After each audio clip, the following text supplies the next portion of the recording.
अस्सलाम वालेकुम व्यूअर्स। आज मैं आपके साथ बहुत ही आसान और बहुत ही मुनफरिद किस्म के लजीज कीमे वाले नान की रेसिपी शेयर करूंगी।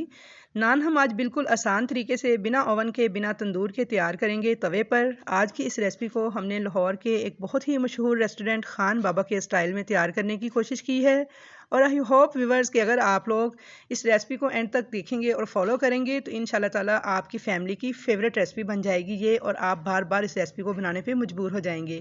तो चलिए हम रेसिपी स्टार्ट करते हैं। सबसे पहले हम नान की डो तैयार करेंगे। उसके लिए मैंने आधा किलो मैदा लिया है छान कर। इसके अंदर डालूंगी 1.5 टीस्पून नमक। अब साथ ही मैं इसमें आधा चम्मच यानी हाफ टेबल स्पून चीनी डाल दूंगी। हाफ टेबल स्पून इसके अंदर डालूंगी इंस्टेंट यीस्ट। आपने फ्रेश साथ यूज़ करना है, पहले का रखा हुआ पुराना इस्तेमाल नहीं करना। अब साथ ही मैं इसमें डाल दूंगी half tea spoon baking soda, जिसे हम मीठा सोडा भी कहते हैं। आपने बेकिंग पाउडर नहीं बल्कि बेकिंग सोडा इस्तेमाल करना है, इस बात का ख्याल रहे। और अब इसके अंदर डाल दूंगी 1/4 कप दही, जो कि नॉर्मल टेम्परेचर पर हो यानी रूम टेम्परेचर पर। फ्रिज का रखा हुआ ठंडा दही आपने नहीं डालना। और अब साथ ही मैं इसमें डाल दूंगी 1.5 टेबल स्पून पिघला हुआ घी। इन तमाम चीज़ों को अच्छी तरह से मिक्स कर लेंगे और मिक्सिंग करने के बाद अब मैं इसके अंदर डालूंगी 1 कप नीम गर्म दूध और साथ में इसमें 1/4 कप दूध बाद में डालूंगी। 1 कप मैंने पहले डाला है और 1/4 कप मैं बाद में ऐड करूंगी और इसकी एक डो तैयार कर लूँगी। बिल्कुल इसे हमने आटे के स्टाइल में गूंदना है, जैसे हम रोटी पकाने वाला आटा गूंदते हैं, सेम उसी स्टाइल से हम गूंद के डो तैयार करेंगे। तो यहाँ पे देखिए आटे को मैंने गूंद लिया था, यानी डो मेरी तैयार थी। और ये देखिए ना तो बहुत ज़्यादा नरम है और ना बहुत ज़्यादा सख्त, बिल्कुल नॉर्मल से टेक्सचर के साथ इसको गूंद के इसका पेड़ा सा बनाकर अब इसको एक बाउल के अंदर रखेंगे। बाउल को मैंने पहले अच्छी तरह से ऑयल लगा लिया था और अब थोड़ा सा ऑयल मैं इसके ऊपर भी लगा दूंगी ताकि इसके ऊपर खुश्की या सिकरी वगैरह ना आए।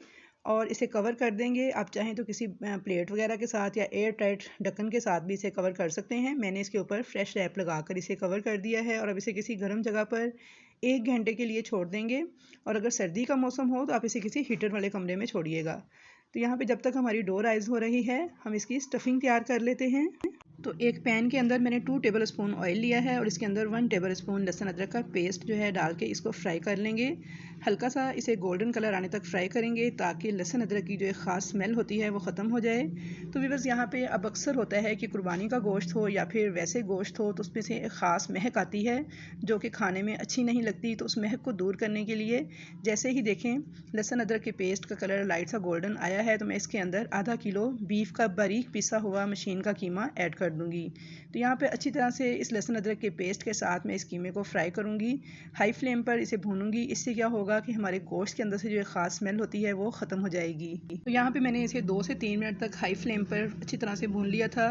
कीमे ने पानी छोड़ना स्टार्ट कर दिया है। तो अब इसके अंदर हम कुछ स्पाइसेस डाल देंगे, जिनमें सबसे पहले मैं डालूंगी नमक, हाफ टेबल स्पून भुना और कुटा हुआ धनिया है 1.5 टेबल स्पून, ये डाल देंगे। अब इसके साथ ही इसमें डाल देंगे 1.5 टीस्पून कुटा हुआ और भुना हुआ ज़ीरा पाउडर।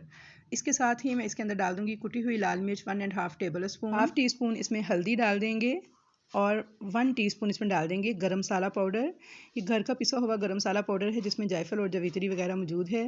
और अब इसके साथ ही इसमें फ्रेश लेमन का जूस ऐड कर देंगे 1 टेबल स्पून।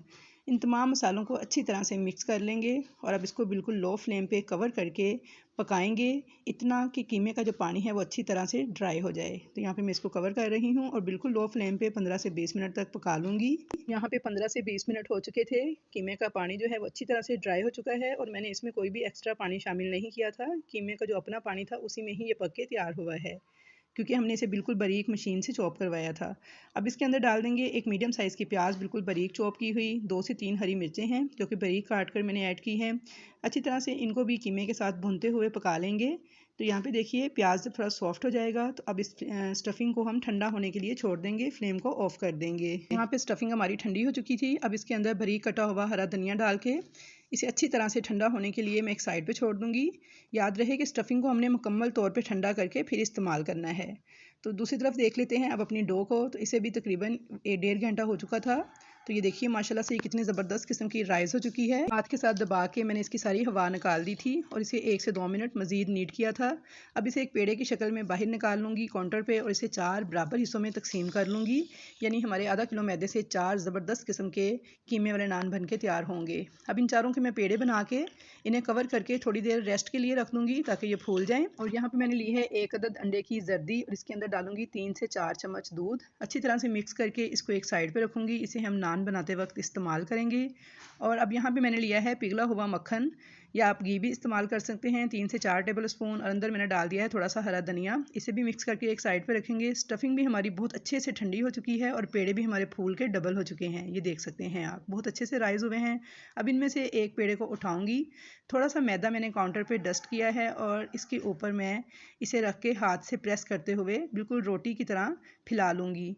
तो बस आपने हल्का हल्का सा मैदा जो है वो डस्ट करना है, बहुत ज़्यादा मैदा डस्ट नहीं करना। और इसे इस तरह से फैला लेना है। थोड़ा सा मैं इसको बेल लूँगी और किनारे ज़रा बारीक कीजिएगा। बेलते हुए इसकी साइड्स को बदलते जाना है, यानी दोनों साइड से आपने इसे इक्वल बेलना है। और यहाँ पे जो छोटी सी रोटी हमारी तैयार हुई है, इसके दरमियान में 4 टेबल स्पून के बराबर या फिर हस्बे ज़रूरत आप स्टफिंग डालिएगा। किनारे को उठाते हुए इस तरीके से जिग जैग इसको फोल्ड करते जाइएगा। एक्चुअली हमने इसके सिरों को मिलाते हुए इसे सील करना है, यानी मुकम्मल तौर पे बंद करना है। अच्छी तरह से प्रेस करके इसके सिरों को इस तरह से घुमा के गोल पेड़े की शक्ल दे लेंगे। तो यहाँ पे देखिए हमारे कीमे वाले नान का एक पेड़ा बिल्कुल तैयार है।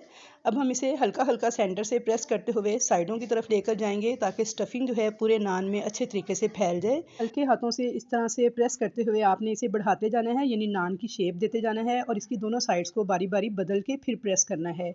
यानी आपने इसे दोनों साइडों से इक्वली प्रेस करना है और इसकी साइड्स को चेंज करते जाना है।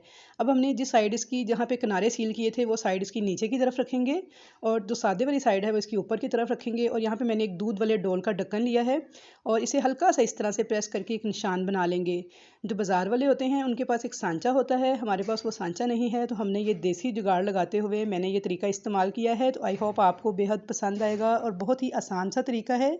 आपने डोल का जो ढक्कन का निशान है बहुत ज़्यादा डीपली नहीं लगाना, बस इसकी ऊपरी सतह पर लगाना है। इसे हल्का सा प्रेस करते हुए और उंगलियों की मदद से प्रेस करते हुए आपने ये निशान बना लेने हैं। अब इसकी दूसरी साइड पे भी इसी तरह से मैं ये निशान बना लूँगी उंगलियों के साथ प्रेस करते हुए। तो व्यूअर्स यहाँ पे अली खान बाबा रेस्टोरेंट की कमर्शियल लुक देने के लिए अब हम इसकी साइड्स पे बटन नाइफ़ की मदद से तिरछे कट्स लगा लेंगे। ये कट्स भी आपने बहुत ज़्यादा गहरे नहीं लगाने, बस हल्के हल्के ऊपरी सतह पर आपने लाइट लाइट से ये कट्स लगा लेने हैं। तो यहाँ पे बहुत ही खूबसूरत सी हमारे नान की जो लुक है दिखने में लग रही है। तो इंशाल्लाह ताला खाने में भी ये बेहद लजीज होगा, आप उंगलियाँ चाटते रह जाएंगे और कमेंट्स बॉक्स में मुझे दाद दिए बगैर नहीं रह पाएंगे। तो यहाँ पे देखिए नान हमारा मुकम्मल तौर पे रेडी है अब तवे पे डालने के लिए। तो मैंने दूसरी तरफ बिल्कुल हल्की सी आंच पे एक तवा जो है वो गर्म होने के लिए रख दिया है। तो यहाँ पे देखिए नान पे कट्स भी लग चुके हैं। अब इस नान को बहुत ही एहतियात के साथ उठाते हुए मैं उल्टा कर दूँगी। ये देखिए अब इसकी जो बैक साइड है इसके ऊपर मैं हाथ के साथ पानी लगाऊंगी। सादा पानी में लगा रही हूँ ताकि ये नान जो है पीछे से मुकम्मल तौर पे गीला हो जाए और तवे के साथ आसानी से अच्छी तरह से चिपक जाए। तो यहाँ पे देखिए पानी मैंने बहुत अच्छे से इसकी बैक साइड पे लगा लिया है। अब मैं इसको उठाऊंगी और गरम तवे के ऊपर डाल दूँगी। और यहाँ पे जिस साइड पे हमने पानी लगाया था वो साइड मैंने तवे के ऊपर डाली है और दूसरी साइड्स के ऊपर उंगलियों की मदद से जहाँ हमने निशान लगाए थे वहाँ पे दोबारा से प्रेस करते हुए निशान बना लेंगे। इससे एक तो नान की शेप बहुत खूबसूरत आएगी, दूसरा हमारा नान इस तरह प्रेस करने से अच्छी तरह से तवे के साथ चिपक जाएगा। फ्लेम यहाँ पर आपने बिल्कुल लो रखना है, 5 से 6 मिनट तक इसको बिल्कुल लो फ्लेम पर हम पकने देंगे। तो ये देखिए बहुत ही खूबसूरत नान हमारा पक के रेडी हो रहा है। और व्यूअर्स एक बहुत ही अहम बात कि आपने यहाँ पे लोहे का तवा इस्तेमाल करना है, नॉन स्टिक तवा इस्तेमाल नहीं करना। अगर आपके पास लोहे का तवा ना हो तो आप सिल्वर की जो देगची होती है उसका प्लेन ढक्कन भी तवे के तौर पे इस्तेमाल कर सकते हैं इस नान को पकाने के लिए।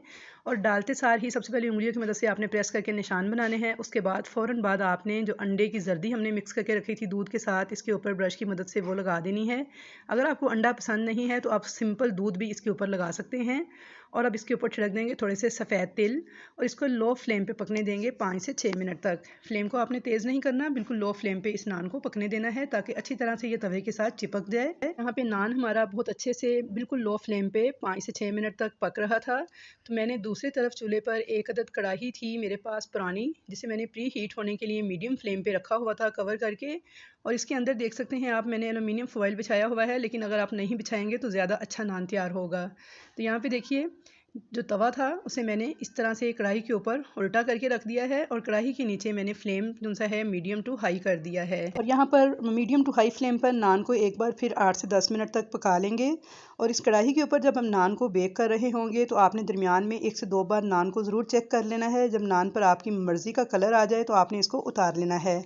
बस यहाँ पे आप देख सकते हैं कि कढ़ाई में से मैंने एल्युमिनियम फॉइल जो है हटा दिया था 2 से 3 मिनट के बाद, क्योंकि जब तक एल्युमिनियम फॉइल इसके अंदर था इस पर कलर नहीं आ रहा था। जैसे ही मैंने उसको हटाया तो इस पर बहुत ही खूबसूरत सा कलर आने लगा।